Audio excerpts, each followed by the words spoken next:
नमस्कार मेरे प्यारे विद्यार्थियों, आपका अपना channel reading time A satisfactory solution of GK. तो बिहार एसएससी इंटर स्तरीय एग्जाम जो है आपका दिसंबर में होने की पूरी पूरी संभावनाएं हैं। ठीक है, तो हम लोग उसी बेस को यानी कि बिहार एसएससी का सिलेबस के आधार पर हम लोग जो है यूटेरिया वॉल्यूम 2 का प्रैक्टिस सेट लगा रहे हैं, जिसमें से लेकर 1 से लेकर 10 तक आपको जो है प्लेलिस्ट में मौजूद है वीडियो।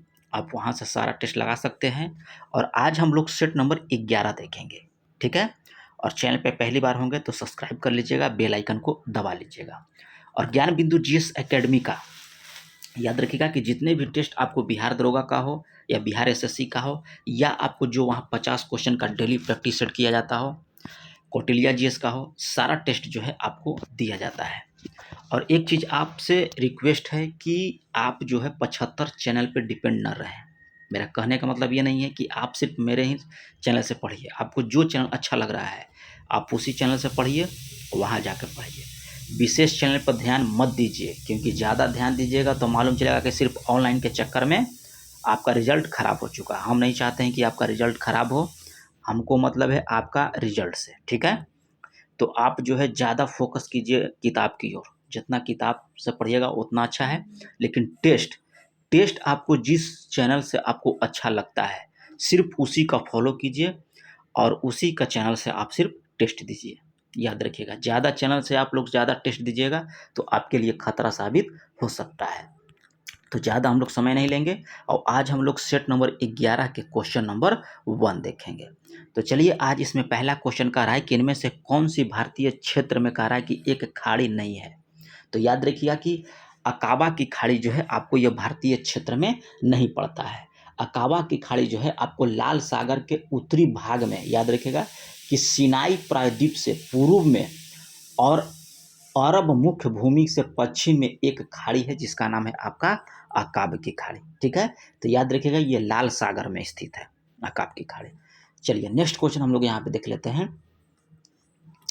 नेक्स्ट क्वेश्चन यहाँ पे दिया है, कह रहा है कि निम्नलिखित में से कौन सा यूरोपीय देश है इसमें। तो यूरोपीय देश आप याद रखिएगा कि बुल्गारिया जो है आपका यह एक यूरोपीय देश है जो दक्षिण पूर्व यूरोप में आपका यह पड़ता है। ठीक है, चलिए अगला हम लोग देख लेते हैं। लेकिन इसमें आपका दिया है सूडान, बेनिन और घाना। ये सब जो है अफ्रीका महाद्वीप में पड़ता है। कहाँ पड़ता है? अफ्रीका महाद्वीप में। याद रखिएगा, सूडान, घाना और बेनिन जो हो गया आपको, ये अफ्रीका महाद्वीप में पड़ता है। यूरोपीय देश में पड़ता है आपको बुल्गारिया। नेक्स्ट क्वेश्चन यहाँ पे दिया है, कह रहा है कि भारतीय वन स्थिति रिपोर्ट 2021 के अनुसार देश का कुल वन और वृक्ष आवरण क्षेत्र कितना प्रतिशत है। तो टोटल याद रखिएगा कि 24.62% हो जाएगा आपको। ठीक है, ऑप्शन बी को आप यहाँ पे टिक कर लीजिएगा। अब वृक्ष आवरण क्षेत्र पूछेगा देश का, तो याद रखिएगा 2.91 हो जाएगा। सिर्फ वृक्ष आवरण पूछेगा तब। ठीक है, चलिए अगला यहाँ पे क्वेश्चन कर रहा है कि 2011 के जनगणना के अनुसार बिहार की साक्षरता दर कितनी है। तो आपको 61.8%। बिहार की साक्षरता दर कितनी है? 61.8% आपका बिहार की साक्षरता दर है। इसमें आपको देता है पुरुष और महिला का, तो पुरुष का याद रखिएगा कि 71.2 होता है, और वहीं महिला का पूछेगा तो 51 पॉइंट आपका समथिंग है, 51.5 है। ठीक है, ओवरऑल पूरा बिहार का पूछेगा तो 61.8, पुरुष का पूछेगा तो 71.2, महिला का पूछेगा तो 51.5। दक्षिण पश्चिम मानसून काल में कह रहा है कि निम्नलिखित स्थानों में से कह रहा है कि सबसे कम वर्षा कहाँ होती है दक्षिण पश्चिम मानसून काल में। तो सबसे कम आपका होता है चेन्नई में। याद रखिएगा, कहाँ होगा? चेन्नई में। अगला क्वेश्चन कह रहा है कि मसानजोर जल विद्युत परियोजना किस नदी पर स्थित है। तो ये आपको पड़ता है मयूराक्षी नदी पर। मसानजोर जल विद्युत परियोजना जो है आपको मयूराक्षी नदी पर झारखंड में दुमका के पास ये पड़ता है। याद रखिएगा, ठीक है। और इसका निर्माण जो है 1955 ईस्वी में किया गया था। किसका? मासनजोर बांध का। अगला क्वेश्चन कह रहा है कि किस स्थान पर पृथ्वी का चुंबकीय क्षेत्र क्षैतिज होता है। तो किस स्थान पर होता है? तो ये स्थान का आप नाम याद रखिएगा कि चुंबकीय भूमध्य हो जाएगा। ऑप्शन बी को आप यहाँ पे टिक कर सकते हैं। आगे कह रहा है कि बंदी प्रत्यक्षीकरण की रीट जारी करने की शक्ति निहित है। तो ये आपको निहित है किसमें? तो याद रखिएगा कि उच्चतम न्यायालय और उच्च न्यायालय में। बंदी प्रत्यक्षीकरण रीट जारी करने की शक्ति जो है सिर्फ दो को दिया गया है, उच्च न्यायालय और उच्चतम न्यायालय को। तो ऑप्शन बी को आप यहाँ पे टिक कर सकते हैं। सर्वोच्च न्यायालय जो है अनुच्छेद 32 के तहत और उच्च न्यायालय जो है अनुच्छेद 226 के तहत जो है यह रीट जारी करता है, याद रखिएगा। सर्वोच्च न्यायालय पूछेगा तो अनुच्छेद 32 के तहत और उच्च न्यायालय पूछेगा तो अनुच्छेद 226 के तहत।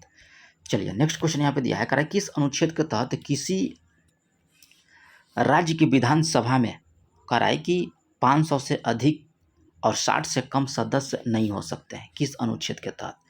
तो ये अनुच्छेद आप याद रखिएगा 170। क्वेश्चन कर रहा है कि जो विधानसभा की सीट होती है आपको 500 से अधिक नहीं हो सकती है और 60 से कम नहीं हो सकता है, तो ये किस अनुच्छेद में है? तो अनुच्छेद 170 में कहा गया है। ठीक है, चलिए अगला क्वेश्चन हम लोग यहाँ पे देख लेंगे। अगला इसमें दिया है 10 नंबर में। 10 नंबर में कह रहा है कि अनुसूचित जाति के लिए अलग राष्ट्रीय आयोग किस वर्ष अस्तित्व में आया था? अनुसूचित जाति के लिए तो ये आपको आया था 2004 में आया था। याद रखिएगा कि 89वां संविधान संशोधन 2003 के द्वारा। अगर संविधान संशोधन पूछेगा तो 89वां संविधान संशोधन 2003 के तहत जो है यह 2004 में इसकी जो है स्थापना किया गया था। ठीक है, चलिए क्वेश्चन नंबर हम लोग देख लेते हैं 11 नंबर। और अभी तक अगर आप लोग चैनल को सब्सक्राइब नहीं किए होंगे तो कर लीजिएगा, बेल आइकन को दबा लीजिएगा। कह रहा है कि किस संविधान संशोधन के द्वारा कह रहा है कि राष्ट्रपति को कोई भी मामला मंत्रिपरिषद के द्वारा पुनर्विचार किए जाने के लिए वापस भेजने का जो है अधिकार दिया गया है? तो ये आपको दिया गया था 44वां संविधान संशोधन के द्वारा 1978 ईस्वी में। ठीक है, कह रहा है कि राष्ट्रपति को भी मामला जो कह रहा है कि किस संविधान संशोधन के द्वारा राष्ट्रपति को कोई भी मामला मंत्रिपरिषद के द्वारा पुनर्विचार किए जाने के लिए वापस भेजने के लिए जो है अधिकार दिया गया। यानी कहने का मतलब है कि लोकसभा अगर दे दिया राष्ट्रपति को कोई बिल पास करने के लिए तो राष्ट्रपति विचार करेगा, फिर से दोबारा कह सकता है कि आप इसमें कुछ वो कीजिए, ठीक है, संशोधन कीजिए, या चाहे कुछ गलत दिखता है तो उस पर विचार करने के लिए फिर दोबारा भेज सकता है। तो ये 44वां संविधान संशोधन 1978 के द्वारा जो है यह प्रावधान किया गया था। ठीक है, 1978 लिख लीजिएगा। चलिए आगे क्वेश्चन यहाँ पे दिया है।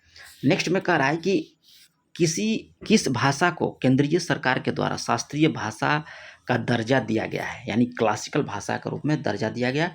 तो ये आपको दिया है तमिल भाषा को, याद रखिएगा।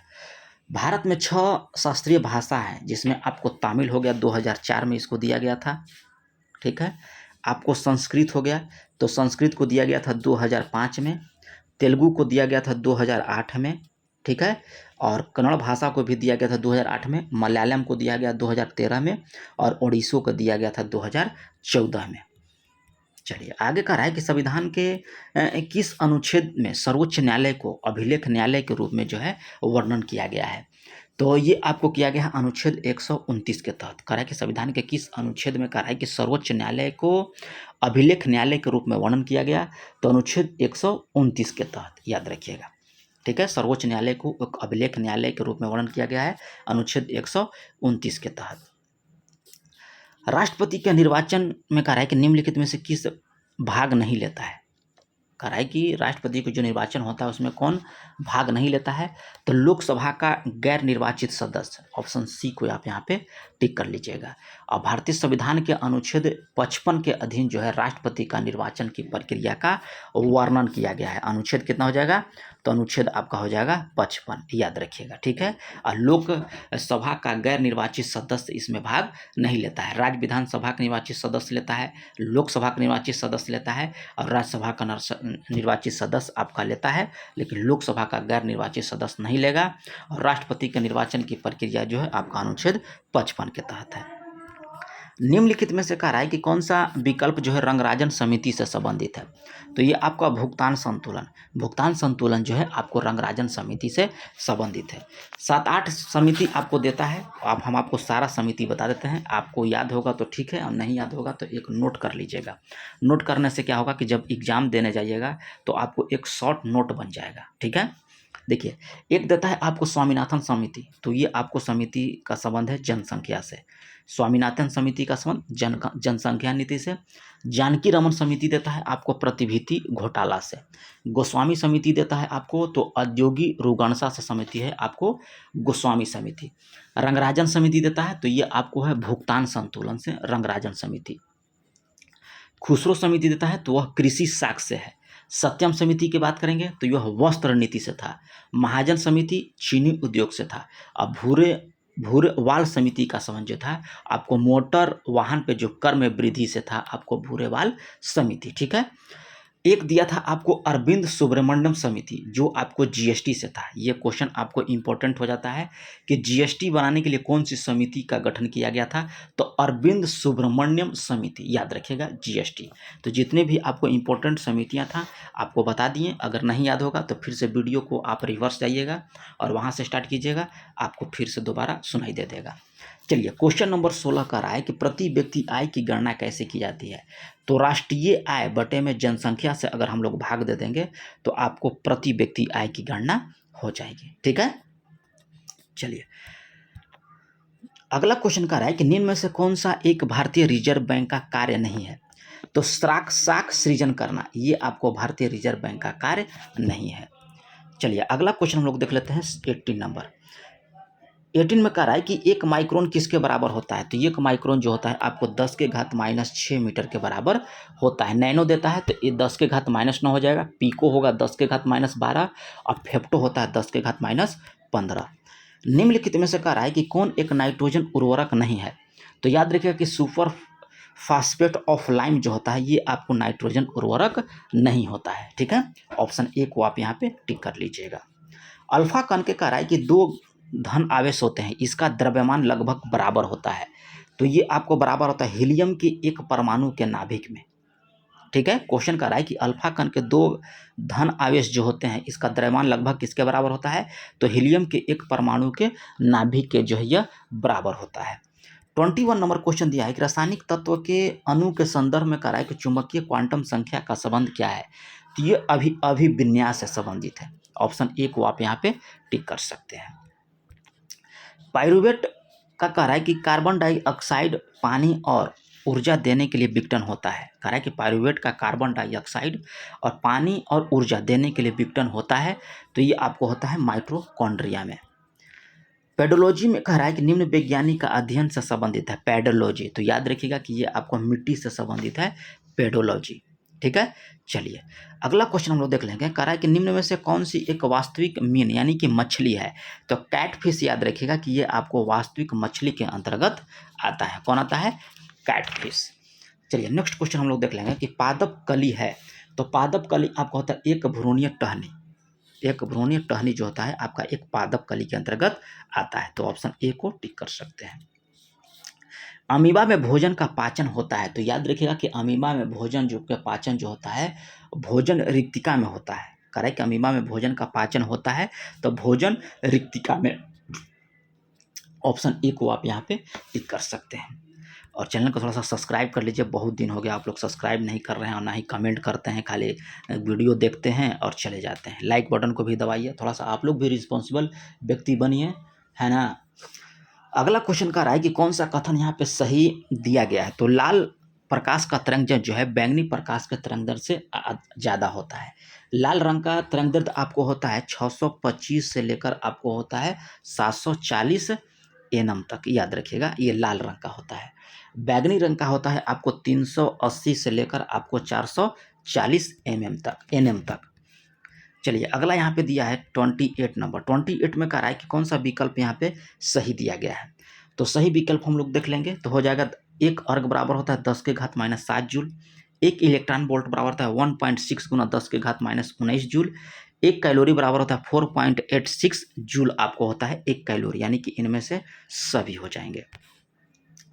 ट्रांसफार्मर प्रयुक्त करता है तो ये आपको एसी वोल्टेज को ऊपर करता है और एसी वोल्टेज को नीचे भी करता है। ठीक है, नहीं देखते होंगे आपके घर स्टेबलाइजर होगा तो उसमें ट्रांसफार्मर लगा रहता है। ठीक है, तो आपका कम वोल्टेज तो वो बढ़ा सकता है और ज़्यादा वोल्टेज है वो घटा भी सकता है। तो ऑप्शन डी को आप टिक कर लीजिएगा। अनुदैर्ध्य तरंगों का उदाहरण है, तो अनुदैर्ध्य तरंग का आपका उदाहरण ध्वनि तरंग जो होता है आपको अनुदैर्ध्य तरंग का उदाहरण होता है। प्रकाश कहेगा तो अनुप्रस्थ तरंग का होता है। गुरुत्वाकर्षण स्थिरांक बड़ा जी का नियतांक का मान यहाँ पे बताना है, तो 6.67 होता है, 10⁻⁻11 न्यूटन मीटर स्क्वायर प्रति किलोग्राम स्क्वायर आपका होता है गुरुत्वाकर्षण स्थिरांक का।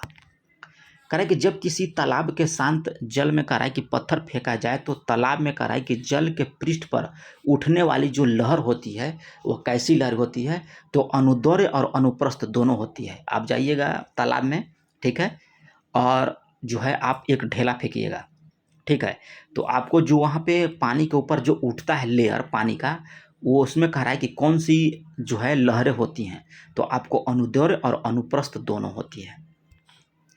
निम्न में से कह रहा है कि कौन ध्वनि की चाल कह रहा है कि ध्वनि की चाल जो है किसमें निम्नतम होगी, तो आपको हाइड्रोजन पे यहाँ पे होता है, तो 1286 आपका होता है हाइड्रोजन का जो है ध्वनि का चाल हाइड्रोजन में। पारा का याद रखिएगा 1450 होता है, ठीक है। कांच में आपका होता है कितना 5640, और अल्कोहल में आपका होता है कितना 1210, ठीक है। तो आप यहाँ पे देख लीजिए सबसे निम्नतम किसका है, तो सबसे निम्नतम हो जाएगा अल्कोहल का। अल्कोहल का कितना हुआ 1210, हाइड्रोजन का हुआ 1286, हाइड्रोजन का 1286, पारा का हो गया 1450 और कांच का हो गया 5640। निम्न रंगों में कह रहा है कि विषम को पहचानिए, तो ये आपको हो जाएगा भूरा, ठीक है। चलिए अगला एक इंसुलेटर का विद्युत प्रतिरोध होता है, तो ये आपको होता है आसिम रूप से उच्च होता है। संवहन द्वारा कह रहा है कि ऊष्मा का स्थानांतरण हो सकता है, तो ये आपको हो सकता है गैसों का द्रव में, ऑप्शन सी को आप यहाँ पे टिक कर लीजिएगा। जब किसी बोतल में कह रहा है कि पानी भरा जाता है तो उसमें जमने दिया जाता है तो बोतल टूट जाता है, क्यों, तो पानी जब जमता है तो वह फैल जाता है, जिसके कारण जो है बोतल टूट जाता है। ऑप्शन ए को टिक करके आगे बढ़ जाइएगा। अगला क्वेश्चन कह रहा है कि निम्नलिखित में से कौन सा विद्युत चुंबकीय तरंग का गुण नहीं दिया गया है, तो विद्युत चुंबकीय तरंगे व्यक्तिकरण तथा विवर्तन नहीं दिखती, ये आपका जो है विद्युत चुंबकीय तरंग के गुण में जो है यह गलत दिया गया है, ठीक है। तो ऑप्शन ए को आप यहाँ पे टिक कर सकते हैं। अगला क्वेश्चन कह रहा है कि निम्नलिखित में से वह पदार्थ कौन सा है जो प्रायः फ्लोरेसेंट ट्यूब में जो है इस्तेमाल किया जाता है, तो ये आपको हो जाता है पारद वाष्प तथा आर्गन। याद रखिएगा कि पारे का वाष्प होता है और आर्गन जो है प्रयोग किया जाता है फ्लोरेसेंट ट्यूब में या मरकरी में। प्रति अम्ल के रूप में कह रहा है कि प्रयोग किए जाने वाला क्षारक क्या होता है, तो ये आपको होता है मैग्नीशियम हाइड्रोक्साइड। सोमालिया की राजधानी कहाँ पे है, तो सोमालिया की राजधानी आपको होगा मोगाडिशु, याद रखिएगा। बुडापेस्ट किसकी राजधानी होता है, तो रोमानिया का है बुडापेस्ट। एक देता है बुखारेस्ट, याद रखिएगा, ये हो जाएगा आपको रोमानिया का, और ये होगा बुखारेस्ट आपको होता है नहीं बुडापेस्ट आपको होता है हंगरी का, याद रखिएगा, बुडापेस्ट आपको होता है हंगरी का, ठीक है। और बुखारेस्ट जो होता है ये आपको होता है रोमानिया का। और किन्शसा किसका हो जाएगा, तो कांगो की राजधानी आपको है किन्शसा, ठीक है। और मोगाडिशु हो गया आपका सोमालिया का। चलिए आगे देखते हैं क्या कह रहा है इसमें कह रहा है कि निम्नलिखित में से कौन सा ऊर्जा जो है गैर परंपरागत स्रोत नहीं है, तो ये आपको हो जाएगा कोयला।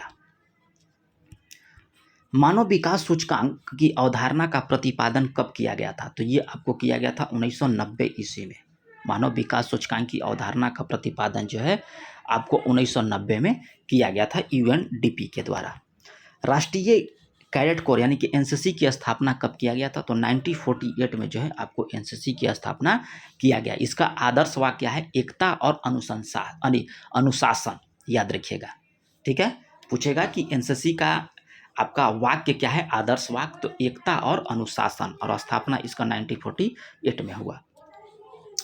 अंतरिक्ष में जाने वाली भारतीय मूल की पहली महिला कौन थी हैं, तो ये आपको है कल्पना चावला, ठीक है, याद रखिएगा।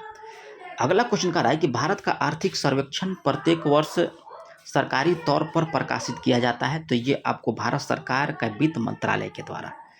चलिए अगला क्वेश्चन देख लेते हैं 46.7। कह रहा है कि भारत में नीली क्रांति का संबंध किससे था, तो नीली क्रांतिकारी था आपको मत्स्य पालन थे। इसी में देता है आपको हरित क्रांति, तो ये आपको खाद्य उत्पादन से है। श्वेत क्रांति आपको दूध से है। भूरी क्रांति उर्वरक से होता है। पीली क्रांति तिलहन से, और लाल क्रांति मांस या टमाटर उत्पादन से।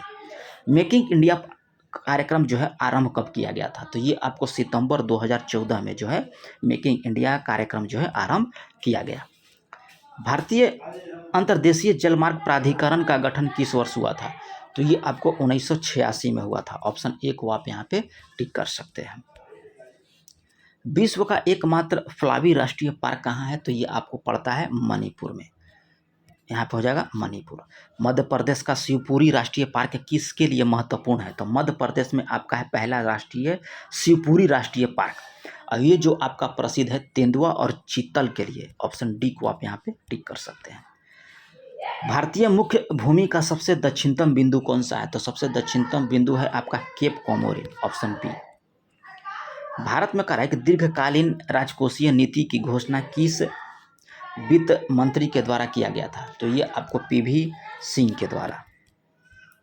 विशिष्ट द्वैतवाद नामक दर्शन शास्त्र की स्थापना जो है किया था? तो ये आपको किया गया था रामानुजाचार्य के द्वारा। चलिए अगला सूची 1 को सूची में 2 मिलाना है। हड़प्पा स्थल और उसका आधुनिक नाम है। ठीक है, तो धौलावीरा का आधुनिक नाम है आपका कच्छ जिला। वनवाली आपको हिंसार हो जाएगा। ठीक है, लोथल ये आपको हो जाएगा अहमदाबाद और कालीबंगा हो जाएगा हनुमानगढ़। प्राचीन भारत में कह रहा है कि निम्नलिखित में से कौन सा बंदरगाह कोरोमंडल तट पर आपको अवस्थित था? तो ये आपको हो जाएगा अरिकामेंडो। चलिए 57 यहाँ पे देख लेते हैं। कह रहा है कि निम्नलिखित में से कौन सा कथन यहाँ पे है? विचार कीजिए। तो विचार हम लोग कर लेते हैं। तो यहाँ पे कौन सा कथन सत्य है? आपका हो जाएगा कि लोदी वंश के संस्थापक अफगानी थे। ठीक है, लोदी वंश के शासकों ने सल्तनत को संगठित किया था, ये भी सही है। और लोदियों को जौनपुर के साथ संघर्ष चलता रहा, ये भी आपका सही है। तो ऑप्शन ए को टिक कर लीजिएगा। रामोसी विद्रोह का सही रूप से किस भौगोलिक क्षेत्र में हुआ था? तो ये आपको हुआ था पश्चिमी घाट में, रामोसी विद्रोह। अगला कहचन कह रहा है कि नौजवान सभा नामक क्रांतिकारी संगठन की स्थापना भगत सिंह के द्वारा कब किया गया? तो 1926 में किया गया था। ठीक है, चलिए नेक्स्ट क्वेश्चन देख लेते हैं। कह रहा है कि 1928 में साइमन कमीशन भारत में किस उद्देश्य से आया था? तो ये आपका उद्देश्य से आया था प्रशासनिक सुधार एवं विचार के लिए। शेरशाह के द्वारा करा का स्थापित साम्राज्य निम्न में से कौन सा एक क्षेत्र शामिल नहीं था उनके साम्राज्य में? तो ये आपको कश्मीर जो है शामिल नहीं था। बंगाल, बिहार और सिंध प्रदेश शामिल था, लेकिन कश्मीर शामिल नहीं था। किसने क्रांतिकारी संगठन कह रहा है, क्वेश्चन कह रहा है कि कृष्ण क्रांतिकारी संगठन अंशुलिन समिति की एक शाखा पटना में स्थापित किया था? तो ये आपको सचिंद्रनाथ सन्याल ने। ऑप्शन ए को आप यहाँ पे टिक कर लीजिएगा। भारतीय राष्ट्रीय कांग्रेस के ब्रिटिश समिति की स्थापना कब किया गया था? तो ये आपको किया गया था 1889 में। ठीक है, ऑप्शन बी। सल्तनत कालीन में कह रहा है कि प्रमुख विभाग दीवाने कोही का संबंध किससे था? तो दीवाने कोही जो था आपको कृषि विभाग से था, दीवाने कोही। ठीक है, अब ये मोहम्मद बिन तुगलक के द्वारा जो है स्थापित किया गया था। निम्नलिखित में से कह रहा है कि किस मुगल शासक ने संगीत और नृत्य पर प्रतिबंध लगा दिया था? तो ये आपको था औरंगजेब जो था आपको संगीत और नृत्य पर जो है प्रतिबंध लगा दिया था। चलिए अगला क्वेश्चन हम लोग यहाँ पे देख लेते हैं। कह रहा है कि किस दिन संयुक्त राष्ट्र शांति सैनिकों का अंतर्राष्ट्रीय दिवस मनाया गया? तो ये आपको 29 मई को जो है मनाया जाता है। अंतरिक्ष में जाने वाली पहली अरब महिला अंतरिक्ष यात्री कौन बन गई? तो ये आपको सयानी बरवानी। ठीक है, ऑप्शन ए को टिक कर सकते हैं। नोबेल शांति पुरस्कार 2023 प्राप्त करने वाली नरगिस मोहम्मदी का संबंध किस देश से था? तो ये आपको था ईरान से। अगला है कि केंद्र सरकार ने इनमें से किस विजन को आकार करने के लिए, ठीक है, अलग सहकारिता मंत्रालय बनाया था? तो ये आपको सरकार से समृद्धि के लिए। ठीक है, option D. Asian para games 2023 में कह रहा है कि पैरा कैनोइंग में स्वर्ण जीतने वाली पहली भारतीय कौन हो गई हैं? तो ये आपको हो गई है प्राची यादव। नेक्स्ट क्वेश्चन कह रहा है कि यहाँ पे कह रहा है कि विश्व प्रेस स्वतंत्रता सूचकांक 2023 निम्नलिखित में से किस देश को अंतिम स्थान दिया गया था? तो विश्व प्रेस स्वतंत्रता सूचकांक 2023 में अंतिम स्थान जो है आपको उत्तर कोरिया को दिया गया था। ऑप्शन बी को टिक कर लीजिएगा। और भारत का स्थान जो है इसमें आपका था कितना? 161, याद रखिएगा 2023 में। नवंबर 2023 में कहा है कि पहला आर्टिफिशियल इंटेलिजेंस यानी कि एआई सुरक्षा शिखर सम्मेलन 2023 का आयोजन किस देश में किया गया? तो ये आपको किया गया है ब्रिटेन में। आयुर्वेद में कह रहा है कि नवाचार और अनुसंधान को बढ़ावा देने के लिए किस मंत्रालय के तहत केंद्रीय आयुर्वेद विज्ञान अनुसंधान परिषद ने आयुर्वेद ज्ञान नैपुण्य पहल, ठीक है, की शुरुआत किया है? तो ये आपको आयुष मंत्रालय के द्वारा, ऑप्शन डी को आप यहाँ पे याद रखिएगा, आयुष मंत्रालय। महान भारतीय खिलाड़ी तुलसीदास बलराम का हाल ही में कह रहा है कि निधन हो गया, वह किस खेल से संबंधित है? तो ये आपको थे फुटबॉल से। चलिए अगला क्वेश्चन दिया है कि the book of life my dance with Buddha for success किसके द्वारा लिखी गई? तो ये आपको विवेक रंजन अग्निहोत्री के द्वारा, ऑप्शन डी को आप यहाँ पे टिक कर सकते हैं। अब यहाँ से आपका मैथ का और रीजनिंग का सवाल स्टार्ट हो जाता है, तो आप लोग लगा लीजिएगा। इसका पीडीएफ जो है टेलीग्राम चैनल पर दे देंगे। टेलीग्राम चैनल का लिंक जो है आपको वीडियो के डिस्क्रिप्शन में रहेगा। तो कैसा लगा है मेरे द्वारा किया गया प्रैक्टिस सेट? आपको समझ में आ रहा है तो लाइक बटन को दबाइए, कमेंट कीजिए, और जिसका प्रैक्टिस सेट आपको चाहिए वो आप कमेंट कीजिएगा, उस मतलब एग्ज़ाम का जो है प्रैक्टिस सेट करा देंगे। तो मिलते हैं नेक्स्ट वीडियो में, और थोड़ा सा चैनल को सब्सक्राइब कीजिएगा, सपोर्ट कीजिए आप लोग चैनल को, ताकि जो है हम भी थोड़ा सा, कम से कम अभी 1000 में है, अभी 2000 2500 के आसपास है, तो कम से कम 10-15 हज़ार कर दीजिए। मिलते हैं नेक्स्ट वीडियो में, तब तक के लिए धन्यवाद।